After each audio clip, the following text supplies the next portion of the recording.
Hey, what's going on, y'all? Welcome back to the channel. Welcome back to Smackdown. This is the aftermath of No Way Out. Big things happening in this episode. Big things to go over. Big promo to start off the night. Mr. Kennedy, along with the boys, and the new reincarnation of the Hurt Bidness, newly modified. Just the three of them, Kennedy, MVP, and Umaga, rolling through. Kennedy claiming that he is unbeatable. At this point in his career, he has beaten everybody on the roster, every single man. Bobby Lashley, Rey Mysterio, Kane, Edge. It doesn't matter who it is. Mr. Kennedy has beaten every single one of them.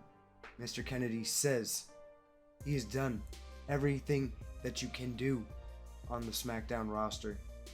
And soon he is going to have to venture off and maybe even make a challenge for the WWE Championship at WrestleMania. CM Punk's music hits. CM Punk, the winner of the Royal Rumble. He reminds Mr. Kennedy, he's at the stage, he's talking. He's slowly walking towards the ring. He reminds Mr. Kennedy, you have never beaten me before, Mr. Kennedy. You've never pinned me. In fact, I remember making you submit at Survivor Series. I've been gone for a few weeks. I've been over at Raw, weighing my options. Which championship should I go after at WrestleMania? And it's clear that the World Heavyweight Championship is what I'm after. And I'm challenging you for your title at WrestleMania, Kennedy. And Mr. Kennedy, he's snickering a little bit, but you can tell he's not as cool, calm, and collected as he was at the start of the promo. He's a little shaken up. Mr. Kennedy, he said if that's what he wants to do, he wants to waste his Royal Rumble opportunity on an ensured loss, then so be it. Marcus Corvan's music hits. Marcus Corvan is now speaking towards CM Punk. CM Punk has now made his way to just outside the ring. Marcus Corvan says, CM Punk, you have been ducking me since I laid out that challenge.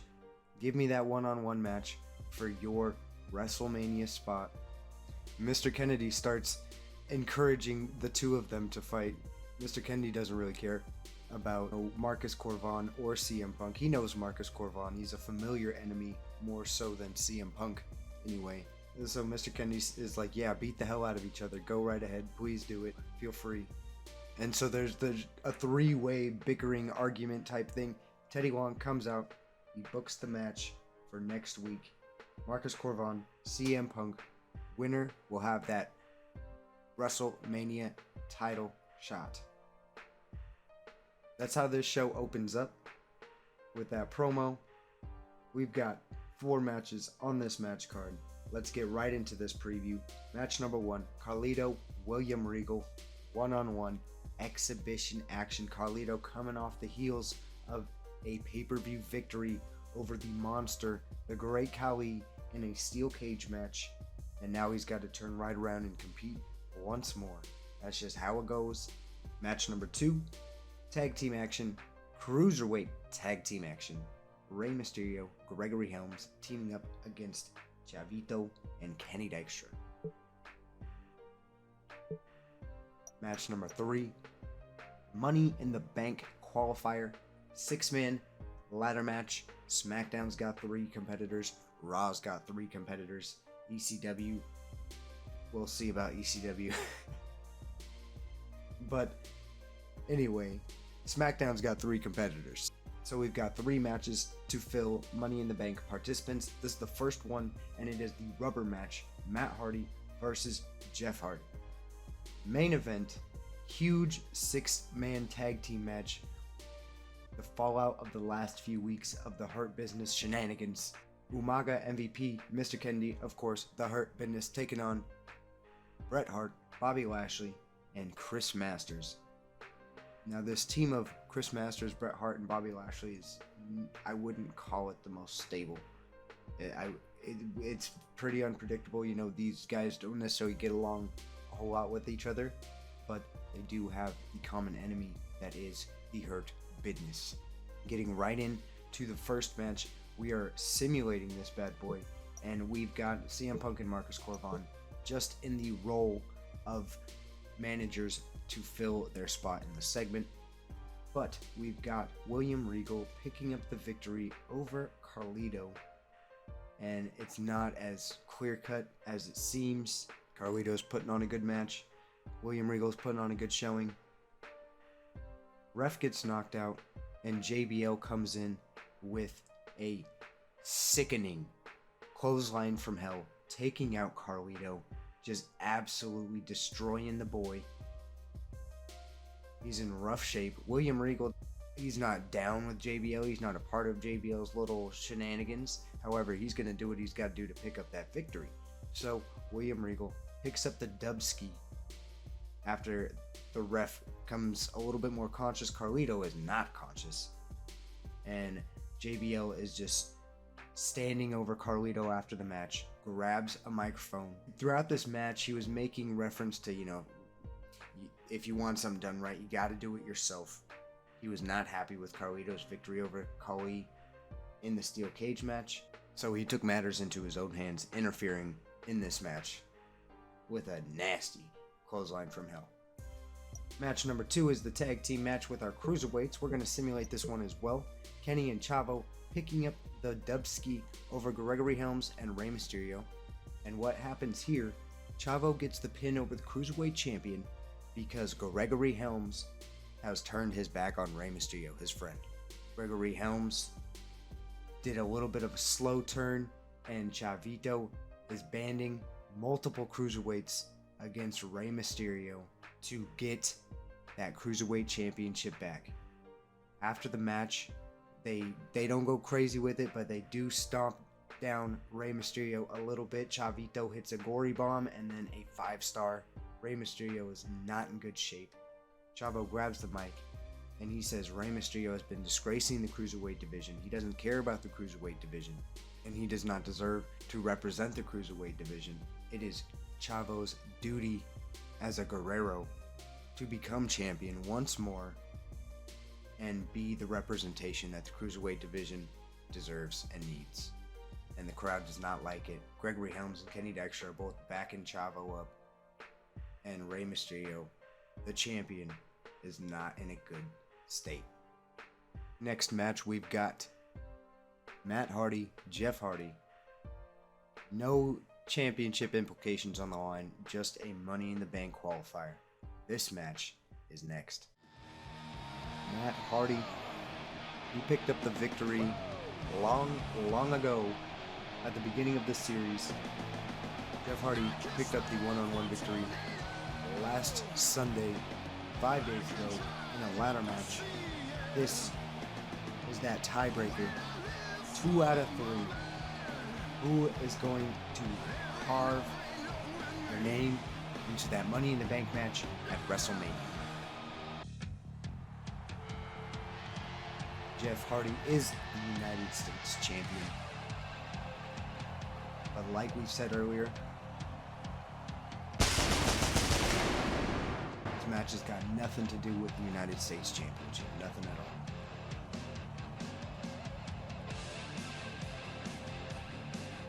Personally, I love watching the Hardy Boys go after one another. Good rivalry, good matchup. The brothers, the boys, they go after each other. They're gonna go after each other here again. Let's get it. Oh, Matt Hardy going after Jeff Hardy real quick with the quickness and a kick with the kickness. All right. Getting Jeff Hardy down extremely fast and straight into a submission hold. And he gets him into the lethal Boston Crab. Jeff probably feeling the effects from that ladder match. Not that Matt Hardy isn't either. Both men seem to be just a little bit slower, a little bit off, a little bit hurt. But you gotta fight through the pain, you gotta keep going, you gotta keep it pushing. And then you gotta deliver some chops. Okay, Matt Hardy getting thrown into the corner here. Jeff Hardy looking for some high impact move. Okay, nice drop kick there, sending Matt Hardy outside of the ring. There you go, Jeff. Getting something going.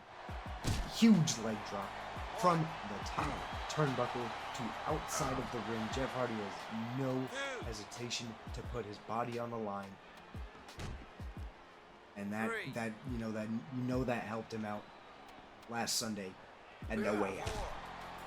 Okay, Jeff Hardy going for the quick roll up behind, trying to pull something fast, and he almost does. He gets the near fall there. Hardy staying focused, and with the quickness, and then hitting in that inverted DDT. Oh, Matt Hardy, he's got him. He's got the twist of fate. There it is. This one might be over. Matt Hardy not really taking advantage of the opportunity, but maybe he wants to beat him via Boston Crab, maybe? Okay, Jeff got the leg sweep going. Jeff's got the leg sweep going. Jeff needs to get some momentum if he wants to get his spot into WrestleMania. There's no guarantee that if you don't get in the Money in the Bank, there's no guarantee you got another match to get into WrestleMania, even if you're the United States champion. Jeff Hardy, fist to the face from Matt Hardy. This match has been back and forth the entire time. Tit for tat. Boom! Big DDT there by Matt Hardy. He's got something going for him. And Jeff Hardy puts Matt Hardy right on his back. And then he goes for that bridging pin. Does he got? No, he does not get the best move for Jeff, considering. Okay, maybe a 450. How do you like that one, brother? Let's go. Delivering a 450 onto his brother. Oh, that is inverted twist of fate. I love that move. It's beautiful. Look at the connection. There it is. Hey, Jeff Hardy, what are you setting your brother up for right now, man? What are you doing? Okay, huge. Okay, big Hurricane fist to the face. Let's go. Let's go. And Jeff Hardy going for the swan tan. Bam. And I don't know if he got all of it. I do not know if he got all of it, but he's going to go for the pin anyway. Anyway. And he gets the 3. There you go, Jeff. He's moving on to the Money in the Bank.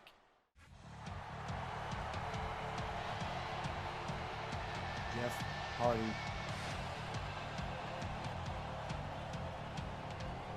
He may be able to elevate himself from United States champion to Money in the Bank winner to world champion at any time.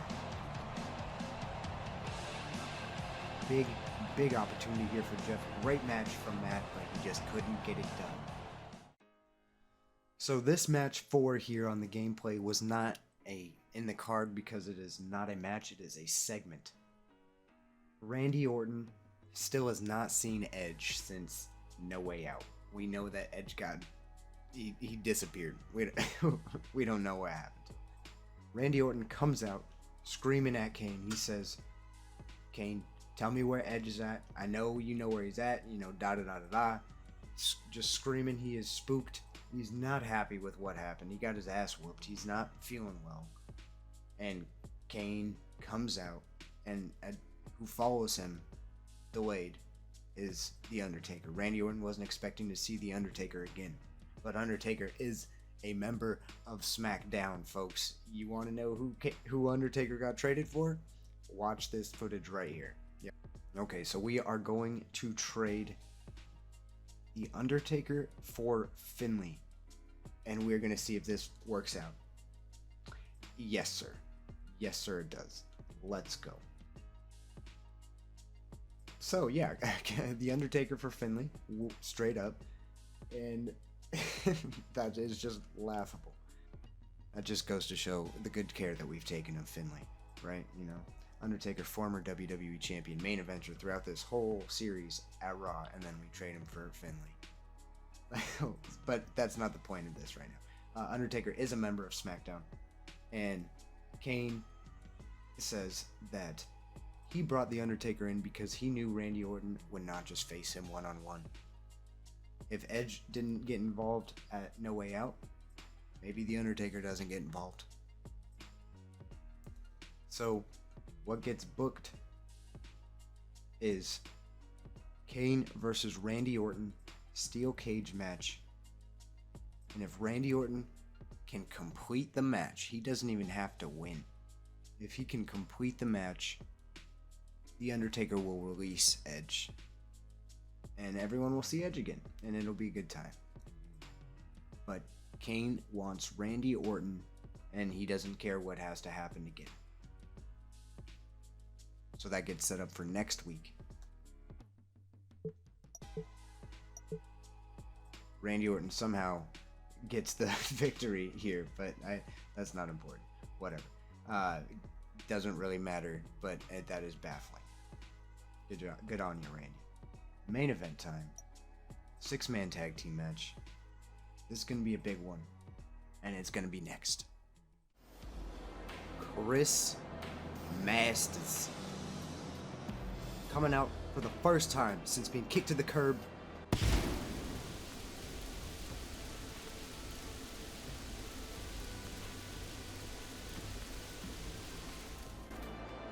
By the Hurt Bidness, facing off against his former best friend, MVP.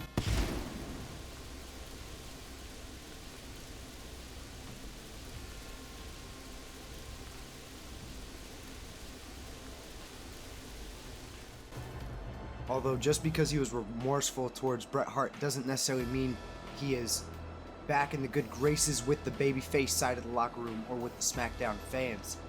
Bobby Lashley still has got a bone to pick with Chris Masters. What is that dynamic going to be like on this 3-man team in this 6-man tag team match up against the Hurt Bidness? But anytime you've got a Hall of Famer, a legend, a man who puts in that work like Bret Hart, you've got to be feeling pretty good about your chances. And this is quite a star-studded team, folks.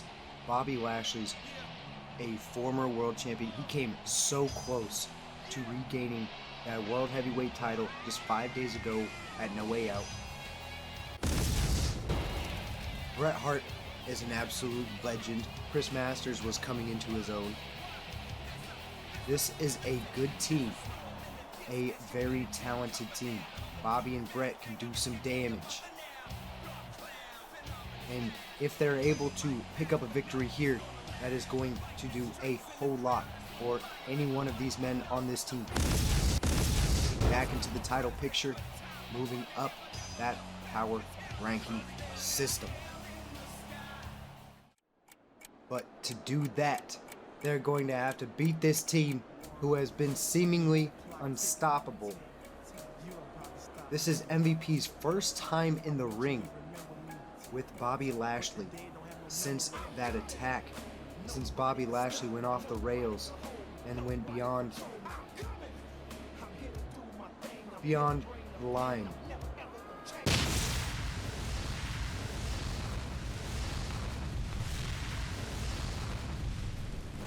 Towards MVP. MVP might have some hesitation to get back into the ring with Bobby. And you know what? I don't blame him because Bobby's a bad man.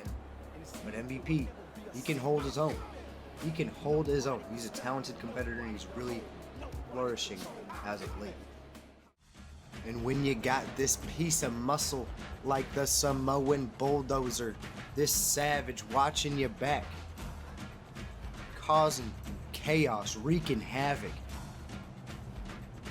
breaking bodies and just hurting people. That's what Umaga does best, and we've got no reason to believe that that is not going to continue here in this match. Umaga is an absolute force here on the Smackdown roster. Umaga's also got this man pulling the strings and calling the shots behind the scenes. The World Heavyweight Champion, still your World Heavyweight Champion, Mr. Kennedy. Not only does he have the intelligence, the intellect to pull the strings, call the shots, and make the moves, but he's got the wherewithal to get it done in the ring. As we saw Mr. Kennedy defeating Bobby Lashley one-on-one. No strings attached, no shenanigans involved. Mr. Kennedy was just that man. Normally we let him talk his ish. We are going to skip on and get straight to the action here. Starting off with Umaga and Chris Masters. Umaga was the man who delivered the strike, kicking Chris Masters out of the Hurt Bidness. Rethinking some strategy, Bret Hart says, let me hit him. Let me in. Let me in. Let me at him. Ooh, big spear there delivered by Umaga. My goodness. But Bret Hart quickly getting up, getting back, and getting Umaga off of his feet. You gotta commend Bret Hart for having some toughness there. Umaga, you know, you gotta think that the boys in the corner are gonna be happy to let Umaga do as much damage as they can and just kind of sit back and watch. Because Umaga, like we've stated, he just likes to hurt people. My goodness, what a huge splash. I don't think this will be a 3, but it will definitely take some energy out of Bret Hart and just show him that Umaga ain't none to mess with right here. Bret Hart has taken a loss to every member on the Hurt Bidness. Umaga, MVP, and Mr. Kennedy. Okay, that's an interesting move by MVP, but I like it. Now MVP going for a disrespectful pin attempt. They're trying to get this match over and done with clips. They don't care. Oh my goodness, very nice spear delivered there by MVP.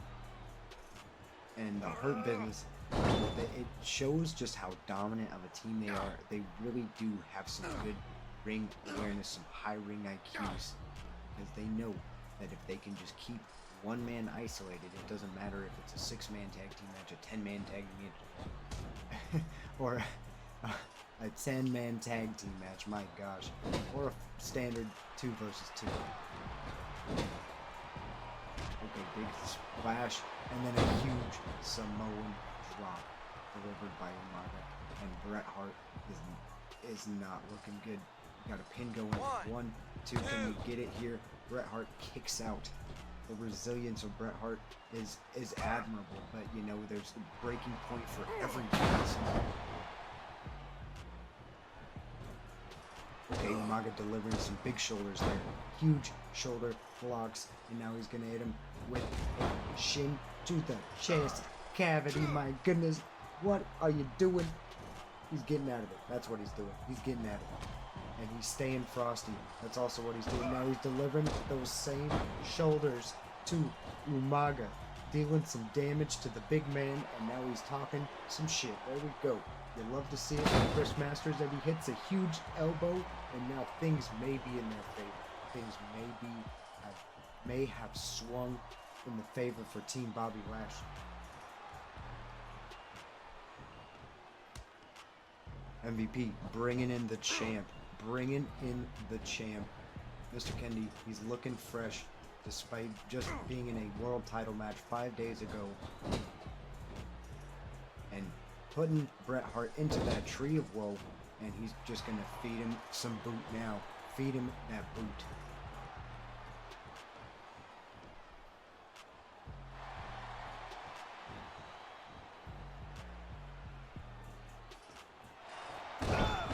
Ooh, a punch right to the dick. Right to the dick. That's not going to feel good.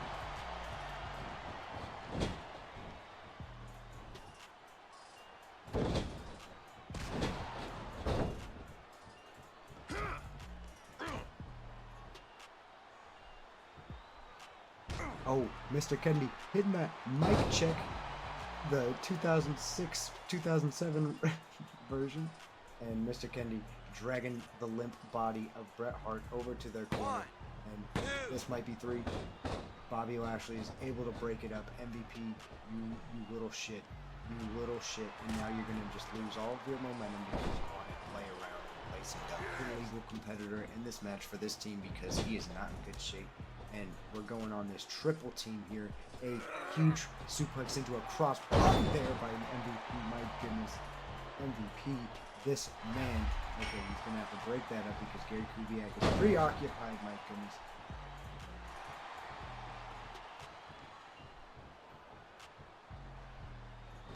Mr. Kennedy, my brother, what was that for? What in the world was that for? Are you just trying to prove a point? MVP is trying to go help Gary Kubiak up. It's not happening. Okay, we got the 1, 2, 3. Okay, we would. No, that probably. I mean, realistically, that's probably not a 3 count because it's going to take Gary Kubiak 5 years to start counting. but otherwise, it's James. Go get him, boys. One, two. And he just continues to disregard Bobby Lashley as one of the men that we need to take down in this match. Okay, MVP, what you looking for here, brother? Okay, beautiful bridging suplex there. 1, 2, can we get... No, we cannot get the 3. Bobby Lashley is too quick for that. We gotta do better. We gotta do better. We gotta do better.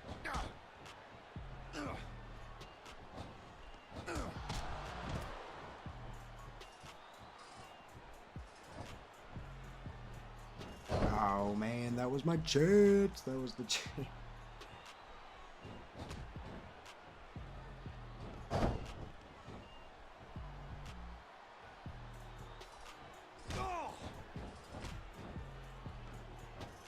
Big spear there.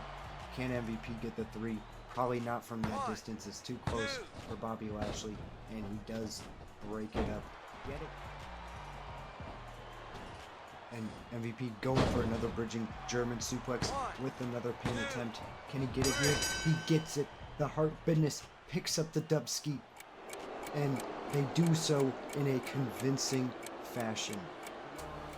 In kayfabe, Bobby Lashley does have more presence in the match. However, they do keep him outside and not the legal man as much as possible. They do try to isolate Chris Masters and Bret Hart much more so than Bobby Lashley. That is for sure. What a huge main event, not only because of that match, but what happens following the match as well. The Hurt Bidness savagely attack Bobby Lashley. The Hurt Bidness specifically target Bobby Lashley. They hit Chris Masters and Bret Hart with chairs, but they absolutely obliterate Bobby Lashley, led primarily behind MVP. Reminder, this was the first time MVP and Bobby Lashley have been in the ring together since their interaction where Bobby Lashley just took MVP's head off. MVP screaming at Bobby Lashley, he said, "You're gonna wish that you were suspended after this," and they just absolutely go nuts on Bobby Lashley with that chair.